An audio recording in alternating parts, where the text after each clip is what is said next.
7 héroïnes septem. C'est l'histoire d'héroïnes qui sont des anti-héroïnes parfois.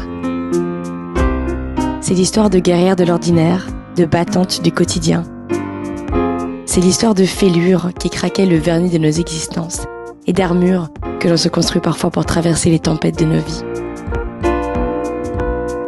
7 femmes exceptionnelles ont accepté de fendre leur armure pour raconter ces fêlures, ces batailles qui ont chahuté leur vie ou bouleversent leur cœur aujourd'hui. Cette histoire, c'est l'histoire de toutes les femmes. Alice Chéron a 37 ans et elle est une héroïne septem. Alice est la fondatrice de la plateforme digitale Ali Differenze, sur laquelle elle explore et diffuse l'italienne joie de vivre dans tous ses aspects. Elle est également la fondatrice des Fugues italiennes, un concept que vous pourrez découvrir dans le livre L'appel de la fugue, dont elle est l'autrice. C'est elle qui dévoile sa fêlure aujourd'hui. Aujourd'hui, je fends mon armure pour vous raconter comment je suis devenue mère à la naissance de mon 3e enfant. En fait, le point de départ, c'est de se dire qu'on a décidé de faire un enfant extrêmement rapidement. L'accouchement s'est plutôt mal passé, plutôt très médicalisé. J'étais arrivée assez vaillante avec mes heures de cours de yoga, tu vois, pré-mama. Et en fait, cet accouchement m'a profondément traumatisée, mais j'y ai pas réfléchi non plus. C'est-à-dire que j'ai enterré tout ça très très profond. J'ai eu la chance de retomber enceinte très rapidement.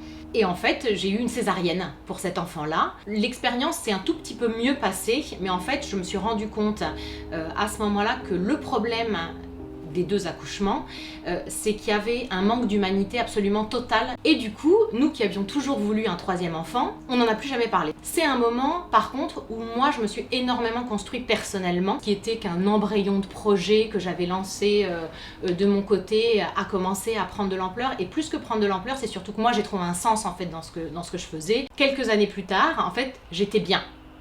J'étais bien dans ma vie, dans mon couple, avec mes enfants. J'étais sereine, et c'est une sérénité que j'ai eu l'impression d'avoir mis vraiment du temps à acquérir. Et là, la petite graine, même dans ma tête, a commencé à germer, et cette envie, en fait, elle a ressurgi. Voilà, on s'est lancé dans ce projet-là, sauf qu'en fait, moi, j'avais mûri, j'avais grandi, et en fait, j'étais enfin prête à me confronter à ce qui s'était passé sur les 2 premiers accouchements. Donc j'ai commencé à lire.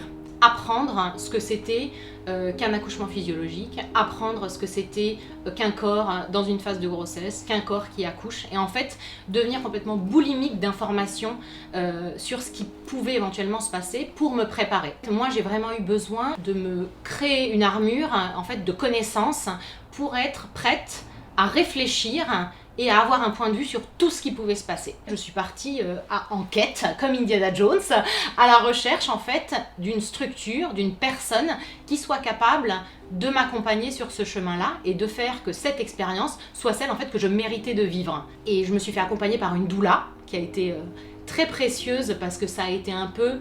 moi je l'appelle la meilleure amie de ma grossesse, c'est-à-dire que je l'appelais et je lui posais des questions sur tout et n'importe quoi, même ce qui peut être un petit peu, on va dire, dont tu peux avoir honte pendant ta grossesse. Alors moi j'étais en liberté totale avec elle, donc ça a été vraiment un soutien précieux. Et puis après il y a ce que tu prépares et puis il y a ce que tu vis.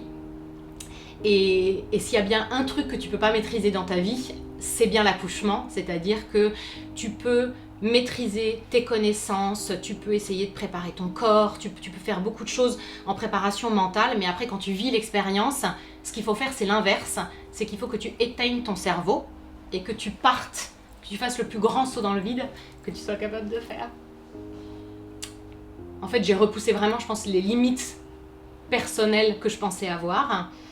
Je pense que j'ai acquis une liberté dans ma tête qui est absolument infinie. J'ai l'impression d'avoir acquis une espèce de force à l'intérieur de moi qui ne partira plus jamais. J'ai aussi l'impression d'avoir à l'intérieur de moi un savoir que je n'avais pas avant, d'avoir vécu cette expérience-là et que c'est quelque chose qu'il faut que je transmette. Je sais maintenant ce que c'est qu'une naissance, je sais ce que c'est que d'être dans un état qui est vraiment à la frontière entre la vie et autre chose. Et cette force, cette rage, ce côté même sauvage, mais en fait c'est un truc qui te donne un pouvoir et une puissance, mais qui t'emmène forever, quoi. Très très très très loin. Et en fait ça, personne ne pourra jamais me le prendre.